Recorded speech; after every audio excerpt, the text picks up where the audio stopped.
नमस्कार, मैं सौरभ द्विवेदी। ये है दी लल्लन टॉप .com का न्यूज रूम।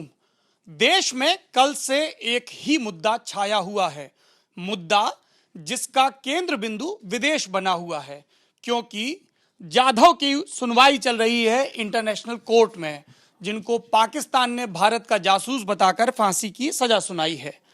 चर्चा में एक और व्यक्ति हैं, व्यक्ति जिनका नाम है हरीश साल्वे, वकील हैं। हरीश साल्वे का जिक्र आता है जब लिस्ट बनती है देश के प्रभावशाली लोगों की, मसलन इंडिया टुडे की इस बार की लिस्ट, जिसमें वो 42वें या 43वें नंबर पर हैं देश के 50 सबसे प्रभावशाली गैर राजनीतिक लोगों में।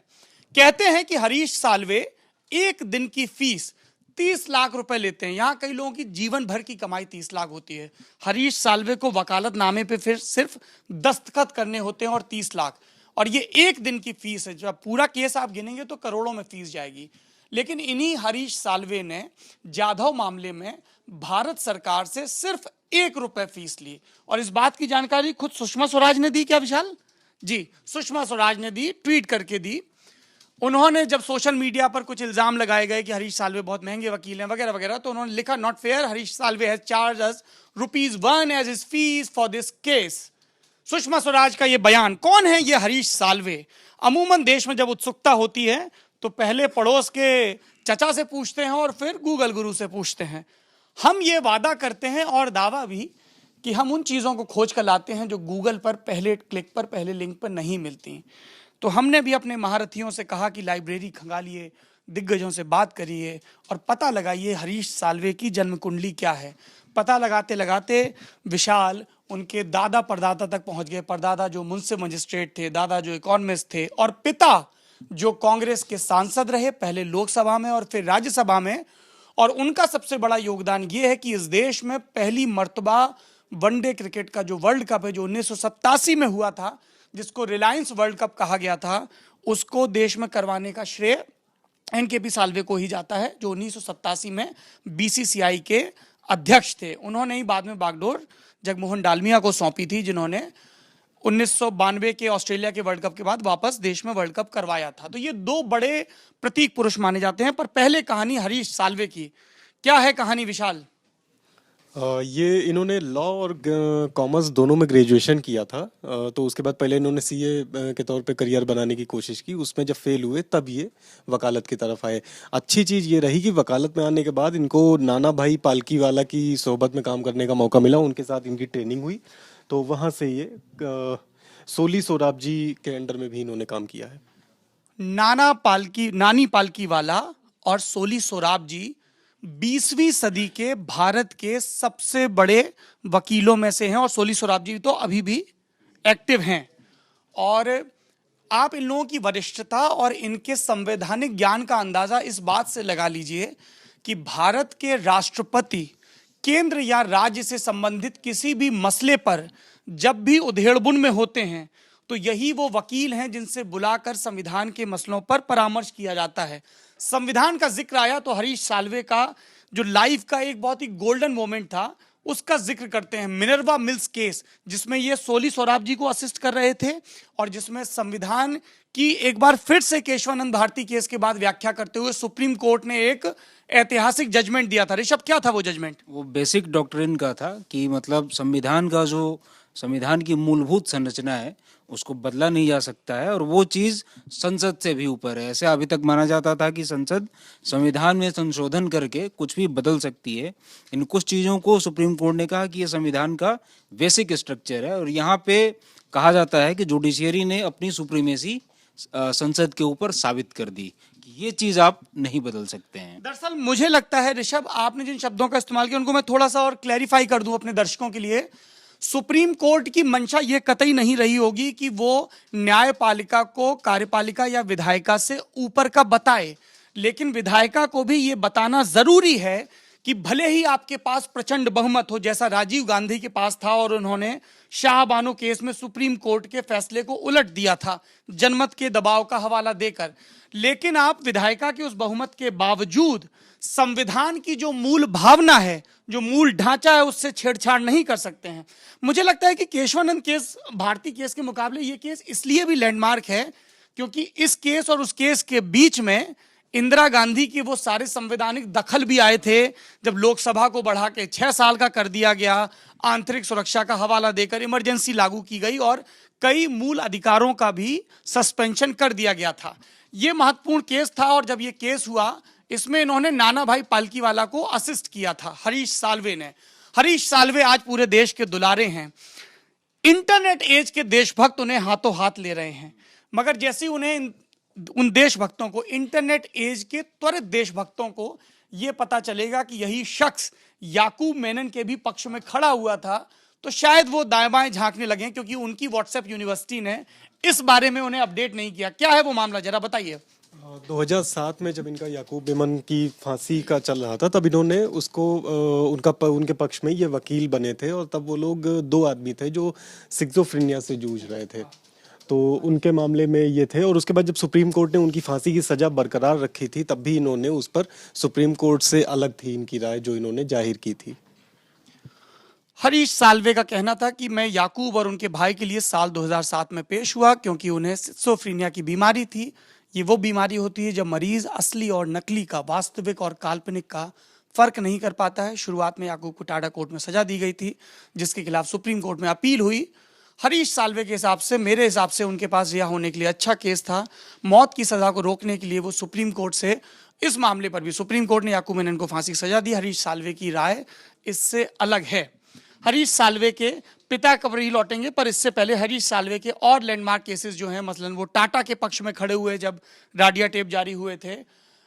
इसके अलावा ये तो वकील है, तो हम अमूमन वकीलों पर बात करते हैं तो उनके इंपॉर्टेंट केसेस के बारे में बात करते हैं। उनका एक अलग व्यक्तित्व भी होता है। मैं पिछले दिनों एक पुरानी किताब पढ़ रहा था अपनी आदत से मजबूर, तो पता चला कि जब चंद्रशेखर प्रधानमंत्री बनने वाले थे, जब वीपी सिंह प्रधानमंत्री बनने वाले थे, तो चंद्रशेखर ने इसका विरोध किया और राम जेठमलानी, इस देश के एक और नामी वकील, वो चंद्रशेखर के घर के बाहर धरना प्रदर्शन करने पहुंच गए कि आप अपनी दावेदारी वापस लो। और आज वो जगह जगह कभी किसी कोर्ट के जज को, कभी किसको मानहानि की धमकी देते हैं और लड़ने पहुंच जाते हैं। कभी अरुण जेटली से कहते हैं कि आपके चरित्र का सबसे अच्छा प्रमाण तो आपके बॉस यानी प्रधानमंत्री दे सकते हैं, नरेंद्र मोदी को बुलाओ। उन पर थप्पड़ घूंसों की बरसात हुई थी चंद्रशेखर के घर के बाहर। ऐसा किताबों में दर्ज है। इससे पहले कि जेठमलानी जैसा बड़ा वकील मेरे जैसे मामूली आदमी पे कंसीडर भी करे कि कुछ मुकदमा करना है। हरीश साल्वे के वकालत के अलावा क्या पक्ष हैं, उसके बारे में बताइए विशाल। इनके जो केसेस जी, केसेस के अलावा पहले इनके व्यक्तित्व के बारे में बता दीजिए। इनकी सबसे अच्छी चीज़ जो अभी मिली थी कि ये बहुत ही आक्रामक ढंग से कोर्ट में पेश नहीं आते हैं, कि बहुत ही आक्रामक तरीके से दलील देंगे, भावनात्मक चीज़ें हावी रखेंगे, वैसा नहीं होता है। जैसे जेठमलानी या प्रशांत भूषण, शांति भूषण के, माफ कीजिएगा, शांति भूषण देश के एक और वरिष्ठ बुजुर्ग वकील जो जनता पार्टी की सरकार में कानून मंत्री भी रहे। और मुझे ध्यान अभी 1-2 बरस पहले का ही मामला है, जब सुप्रीम कोर्ट में अवमानना और इससे जुड़े मुद्दों पर सुनवाई चल रही थी, तो शांति भूषण चीख पड़े सुप्रीम कोर्ट के ऊपर। और जो बेंच सुनवाई कर रही थी उसमें चीफ जस्टिस भी थे, मुझे अभी नाम ध्यान नहीं आ रहा उस वक्त चीफ जस्टिस कौन थे। और सुप्रीम कोर्ट के चीफ जस्टिस, देश में न्यायपालिका का सर्वोच्च पद, उन्हें भयानक संयम दिखाना पड़ा, क्योंकि उन्हें सिर्फ इस बात का लिहाज नहीं करना था कि वो सीनियर काउंसिल हैं, उम्र का भी लिहाज करना था। तो कई, राम जेठमलानी के बारे में तो अक्सर ये कहा जाता है कि वो तंज कसते कसते बहुत तीखे हो जाते हैं, पर जैसा विशाल ने बताया कि हरीश साल्वे बेहद संतुलित अंदाज में अपनी बात रखते हैं। जी, कल की जो इनकी लाइव चल रही थी, पीछे की जो लाइव रिकॉर्डिंग है में जो चल रहा था, उसमें भी देखने को मिला कि मसला जितना गंभीर है यहाँ पे देश में, लोगों को जितना लग रहा है कि कुलभूषण जाधव उसको जासूस बता के भारत पाकिस्तान जैसी चीज़ें जिस मामले में शामिल हैं, तो उसमें भी वो जिस तरह से उन्होंने वहाँ पे 90 मिनट में अपनी बात रखी थी, वो बहुत ही संतुलित तरीके से बातचीत हो रही थी, जो वीडियो में दिखा भी कि उसको भी बहुत ज़्यादा भावनात्मक बनाया जा सकता था कि हाँ हमारे देश का आदमी है, देश का मसला है, लेकिन फिर भी वैसा नहीं हुआ वहाँ पर। शौक बड़ी चीज है, बताते हैं म्यूजिक के शौकीन है, पियानो बजाते हैं। कल ही हमने पुतिन की पियानो बजाते हुए तस्वीर देखी चीन के राष्ट्रपति के आवास पर। कपड़ों के बहुत शौकीन हैं। नेहरू के बारे में ये अफवाह फैलाई जाती है कि उनके और उनके बाप के कपड़े पेरिस से ड्राई क्लीन होकर आते थे। मुझे नहीं लगता कि तब इतनी तेज रफ्तार के विमान चलते होंगे कि पेरिस से यहाँ डिलीवरी हो जाए, बातें हैं, बातों का क्या। इनके लिए कहा जाता है कि इनके क्लाइंट इनको अच्छे मूड में रखने के लिए महंगे पेन, महंगे कपड़े तोहफे में देते हैं। ये भी कहा जाता है कि इस देश के व्यापारिक घरानों की सबसे चर्चित लड़ाई, अंबानी भाइयों की लड़ाई, मुकेश और अनिल की लड़ाई में ये मुकेश की तरफ से पेश हुए थे। और फीस का तो जो चेक कटा मोटा भाई ने वो काटा ही, उसके अलावा कपड़ों की एक बड़ी वार्डरोब भी इनको तोहफे में दी थी। चाचा बैठे बैठे सोच रहे हैं वकील क्यों नहीं हो गए। थी राम जेठमलानी अनिल अंबानी का केस लड़ रहे थे, हरीश साल्वे मुकेश अंबानी का। और हरीश साल्वे इस केस के पहले बहुत ज़्यादा महंगे वकील नहीं होते थे, जितना कि बाद में जो कि कहानियों में आने लगा कि इतने पैसे लेते हैं। अंबानी केस के बाद ही इनकी फीस बहुत ज़्यादा हो गई।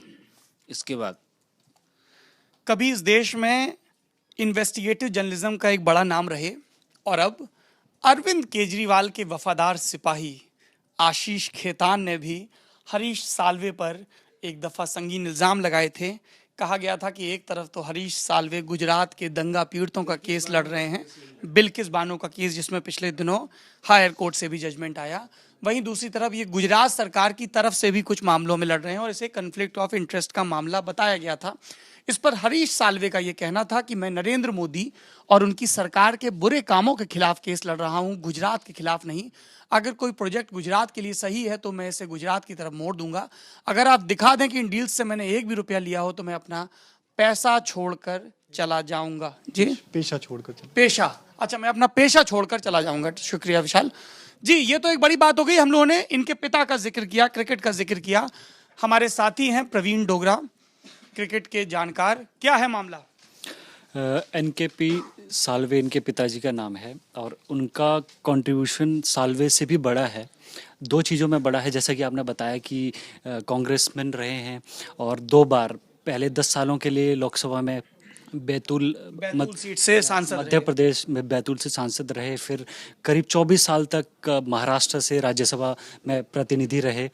और इसके अलावा जो कंट्रीब्यूशन है वो ये है कि इन्होंने वो बीसीसीआई के चेयरमैन भी रहे सबसे 82 से 85 तक, और इंडियन सब कॉन्टिनेंट में वर्ल्ड कप लाने में जो कंट्रीब्यूशन सबसे पहला आता है वो एनकेपी साल्वे जी का आता है। और जो इनके क्रिकेट के कंट्रीब्यूशन को रिकॉग्नाइज एक्नॉलेज करने के लिए जो एक चीज़ हमारे यहाँ इंडिया में डोमेस्टिक क्रिकेट में होती है वो है चैलेंजर्स ट्रॉफी, जो अक्टूबर के महीने में रणजी से ठीक पहले होती है, जो इनके क्रिकेट के कंट्रीब्यूशन को एक्नॉलेज करने के लिए हम करवाते हैं बीसीसीआई इनके नाम पर होती जी, जिसको हम चैलेंजर्स ट्रॉफी कहते हैं। जिसको हम चैलेंजर्स ट्रॉफी कहते हैं, वो ट्रॉफी कहते हैं। ये एनकेपी साल्वे की कहानी थी, जिनके बेटे हरीश साल्वे देश के महंगे वकील, मुंबई और लंदन में ठिकाना। और कोई जानकारी देना चाहेंगे आप हमारे दर्शकों को? केसेस इनके रतन टाटा और साइरस मिस्त्री के विवाद में टाटा की तरफ से पेश हुए। केंद्र सरकार ने जब न्यूज चैनल एनडीटीवी इंडिया पे एक दिन का बैन लगाया तो साल्वे चैनल की तरफ से कोर्ट में आए। दवाई बनाने वाली कंपनियां डॉयचे और रेनबेक्सी के विवाद में रेनबेक्सी के वकील थे। प्रशांत भूषण जब रिलायंस जियो इन्फोकॉम के खिलाफ कोर्ट पहुंचे तब हमेशा की तरह हरीश ने मुकेश अंबानी की पैरवी की। परमाणु निरस्त्रीकरण मामले में जब मार्शल आइलैंड ने भारत पर मुकदमा चलाया तो संयुक्त राष्ट्र की सबसे बड़ी कोर्ट में भारत को जीत दिलाने वाली टीम में साल्वे भी शामिल थे। नीरा राडिया टेप, जिसका मैंने पहले भी जिक्र किया, उसमें भी रतन टाटा ने साल्वे पर भरोसा जताया। दिल्ली पुलिस ने जब रामलीला मैदान से बाबा रामदेव को उठाया तो साल्वे दिल्ली पुलिस की तरफ से कोर्ट में पेश हुए थे। एक आखिरी में वो लंदन के बार का मामला और बता दीजिए।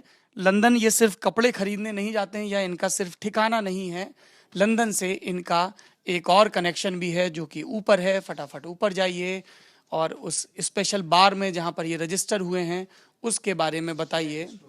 जी, ब्लैक स्टोन चैम्बर। ये 1950 में बना था ब्लैक स्टोन चैम्बर्स लंदन में।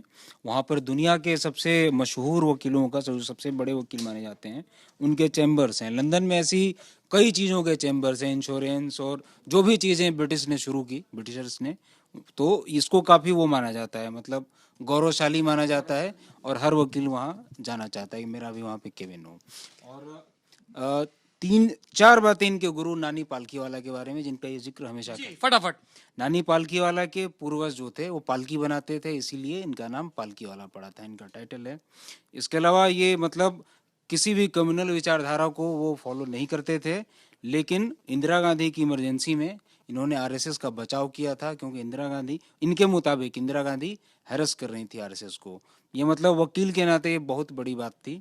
इसके अलावा दो और चीज़ें थी कि कांशीराम की रैली में भी एक बार गए थे दलितों के लिए बोलने के लिए, और जो सबसे महत्वपूर्ण बात ये थी कि इन्होंने इंग्लिश में मास्टर्स किया था, अपने चेले की तरह उनका एकेडमिक्स किया था, इंग्लिश में मास्टर्स किया था, और उनको किसी और कोर्स में एडमिशन नहीं मिला आगे, तो उन्होंने लॉ कर लिया था। स्टैमर करते थे, इसके बावजूद 20वीं सदी के सबसे बड़े वकील बने इंडिया के। बेहद प्रेरक जीवन नानी पालकीवाला का, और उतना ही गौरवशाली अध्याय लॉ की हिस्ट्री में रच रहे हैं उनके चेले, कभी उनको असिस्ट करने वाले, कभी उनके जूनियर वकील कहने वाले, कभी उनका बस्ता, उनकी फाइलें संभालने वाले हरीश साल्वे, जो इसलिए भी खबरों में रहते हैं कि जब उन्हें कॉन्फ्लिक्ट ऑफ इंटरेस्ट दिखता है तो पूरी विनम्रता के साथ पीछे हट जाते हैं। हरीश साल्वे देश का एक इज्जतदार वकील, जो देश की इज्जत, देश का मान सम्मान बचाने के लिए, बढ़ाने के लिए अंतर्राष्ट्रीय कोर्ट में भारत की पैरवी कर रहा है। और हरीश साल्वे सिर्फ देश के ही सबसे महंगे वकील नहीं हैं, कहते हैं कि दुनिया के जो 10 सबसे महंगे वकील हैं उनकी सूची में भी हरीश साल्वे का नाम है। एक और नाम, एक और काम के साथ आपके बीच फिर हाजिर होंगे। लगातार लल्लन टॉप खबरों और उनके विश्लेषण के लिए बने रहिए हमारे साथ। फेसबुक पर हमारे पेज को लाइक करिए, यूट्यूब पर हमारे चैनल को सब्सक्राइब करिए। मेरा नाम सौरभ द्विवेदी, ये है मेरे साथी विशाल और ऋषभ और प्रवीण, कैमरे के पीछे अमितेश कुमार। शुक्रिया।